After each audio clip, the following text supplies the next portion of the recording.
Salamat, Madam Chair. Right? Salamat. Next. We can interjection, Madam Chair. Instead, recognize the Honorable Dante Marcoleta. Salamat, Madam Chair. Pasensya na kasi nahuli ako nung tinawag mo ako, napaparating pala ako. So, anyway, nandito na po ako, so I think I can still use my time.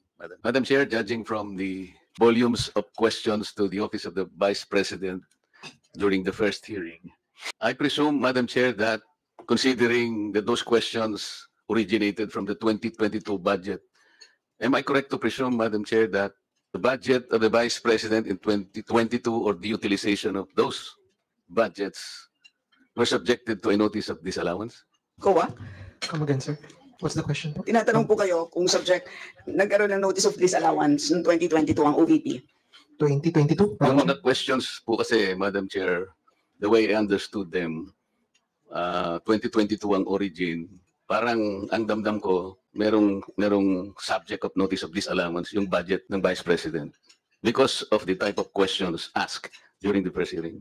Madam Chair, for the 2023, we have not yet... 22. 22.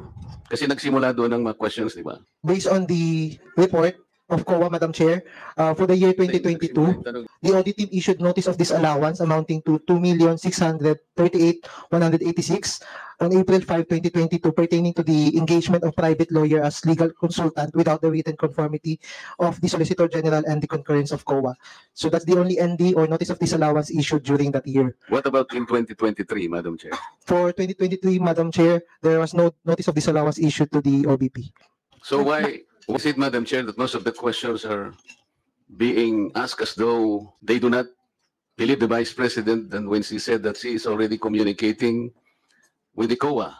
Madam I think Chair. the Office of the Vice President, Madam Chair, is being audited by the Intelligence and Confidential Fund Audit Unit. Is that correct? Madam Chair, if I clarify, what I have said about the notice of disallowance is pertaining to the transactions of the OBP, not for the confidential fund, because we are the audit team of OBP for the transactions to audit the transaction of the OBP, not the confidential fund. The confidential fund is being audited by the ICFAO, another office from the COA. Yes, so the question is supposed to be for you. Yes, Madam Chair.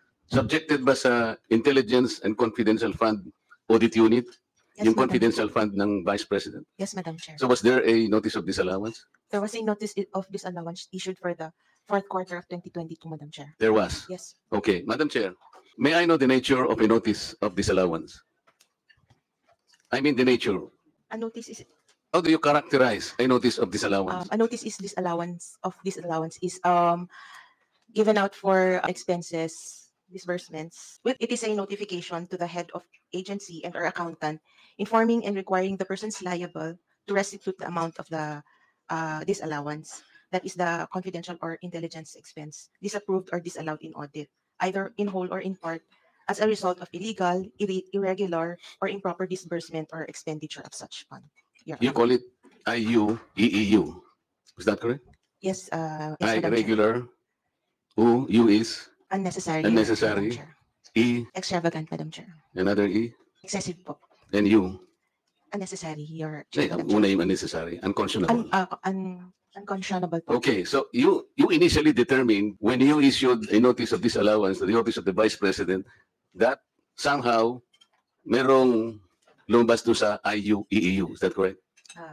Yes po, Madam Chair. So how do you characterize a notice of disallowance? May I be clarified po on the question, Madam Chair? I do not know how to simplify. How do you characterize? What is a notice of disallowance? It is a notice po to the head of agency. Okay. Is a notice of disallowance contestable? Yes, Madam Chair. It is not a final It is not a final action of judgment. COA. It is appealable. Yes, Madam Chair. Okay. What is now the status of the notice of disallowance issued to the Office of the Vice President? Madam Chair, we have issued the notice of disallowance, and it was received by management on August 9, 2024.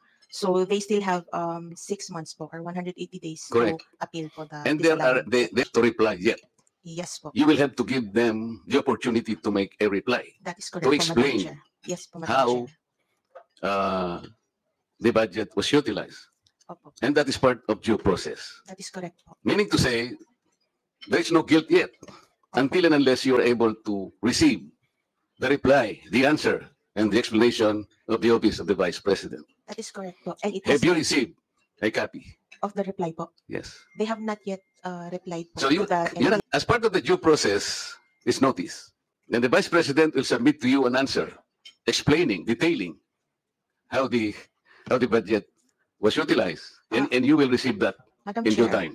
Madam Chair, if it is already a notice of disallowance, their remedy would be to appeal the notice of disallowance po. Madam, ang sinasabi ko, wala pa nga eh. It is yet to be sent to your office. Is that correct? Wala pa Ah, siyang reply. Yun nga po, hindi po reply ang remedy nila to the notice of disallowance, but Ano po dapat? an appeal to the notice of disallowance. Well, wag mo na nga. It's an appeal. Yes po. Sa aming mga hindi masyadong nakakaalam ng terminology, pwede ring reply. Reply is an appeal. Ngayon, ibibigay pa lang sa'yo. Madam Chair, ang reply po is we presuppose na sa ICFAO po ulit, pero ang appeal po is with the commission proper na po. Madam Chair, napakasimple po ng sinatanong. Alam po natin yun. A reply is supposed to be submitted to the commission proper.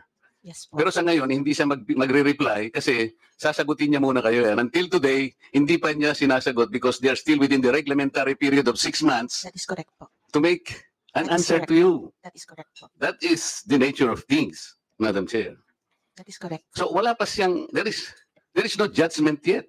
That is correct po. And it has been emphasized po in the first hearing that the notice of disallowance. Kaya nga, if is not yet questions, for final. example, are coming from us, questioning and judging the utilization of the funds of the Vice President, when you yourselves, the rightful office, has yet to receive the explanation, we cannot be more popist than the Pope, Madam Chair. Is it correct? Madam Chair, as we have said, on our part, the ND is not. No, yet you are final. not answering my question. Kung kayo nga tatanggapin nyo pa lang magsasubmit pa lang if we will be questioning it already from our end, we're like more popist than the Pope, Madam Chair. Am I correct? I cannot. Kung ikaw naman, ba't naman hindi mo masasagot naman yan, napakasimple.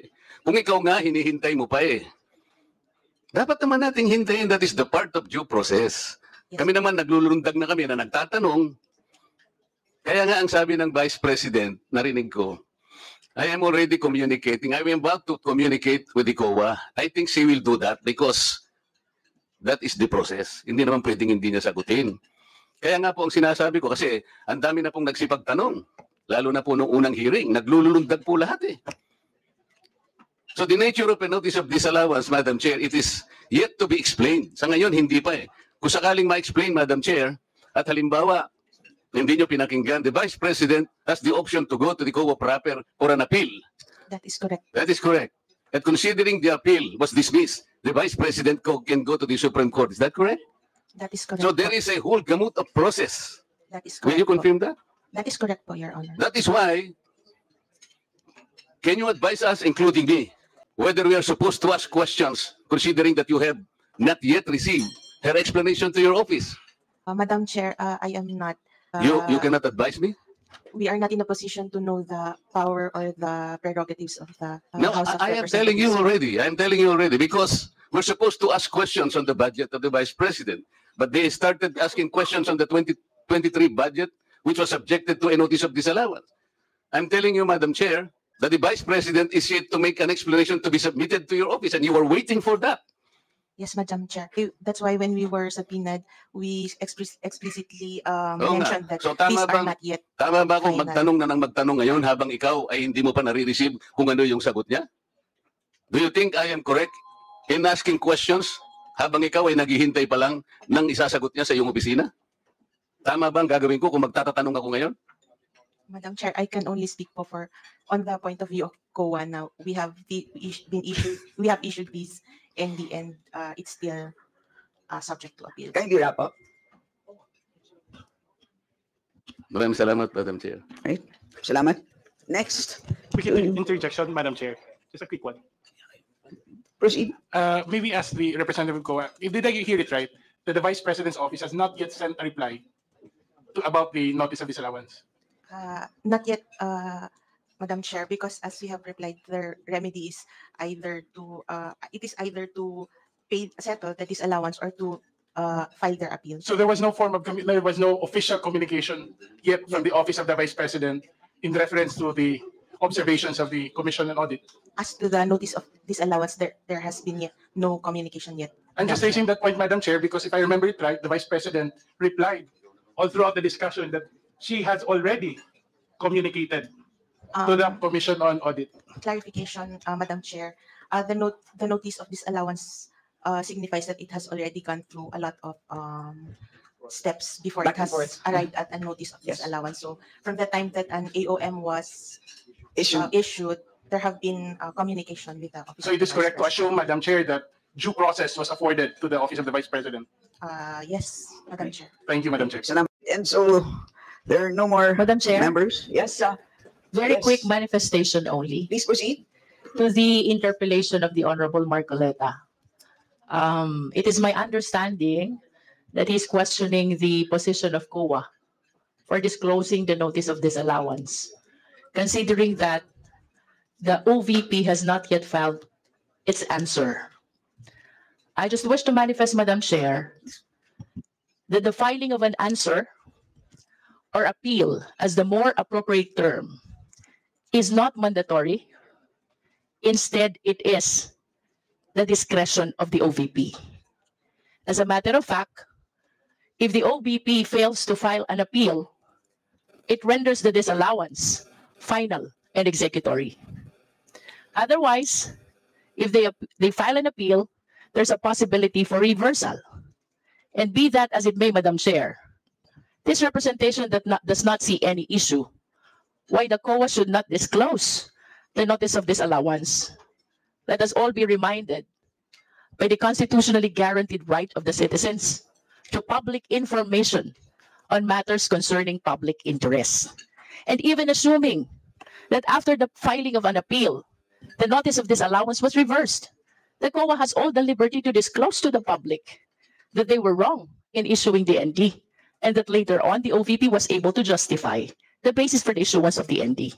So to conclude, Madam Chair, the filing of an answer or an appeal, as a more appropriate term, is not mandatory. Instead, it is discretionary. If the OVP files an appeal, then she has a chance to reverse the decision in the ND. Otherwise, if they opt not to file an appeal, then the ND becomes final and executory. Thank you, Madam Chair.